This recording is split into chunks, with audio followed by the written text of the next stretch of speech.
নাটোরে trainee recruit constable নিয়োগ প্রক্রিয়া শুরু হয়েছে। এ উপলক্ষে আজ পুলিশ লাইন্সের ড্রিল শেডে আয়োজিত ব্রিফিং প্যারেডে সভাপতিত্ব করেন নাটোরের পুলিশ সুপার মোহাম্মদ আমজাদ হোসাইন। এ সময় পুলিশ সুপার বলেন, সততা ও নিষ্ঠার সাথে দায়িত্ব পালনের মাধ্যমে মেধাবী এবং যোগ্য প্রার্থীদের বাছাই করা হবে। এক্ষেত্রে নিয়োগ বিজ্ঞপ্তির শর্ত যথাযথভাবে অনুসরণ করে পেশাদারিত্ব বজায় রেখে ইভেন্ট পরিচালনা করা হবে।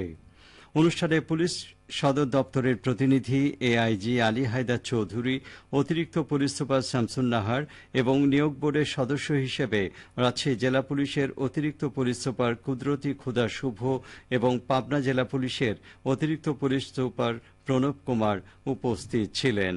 ব্রিফিং শেষে নিয়োগ প্রত্যাশী প্রার্থীদের শারীরিক মাপ এবং কাগজপত্র যাচাইকরণ সহ শারীরিক সক্ষমতা যাচাই পরীক্ষা অনুষ্ঠিত হয়।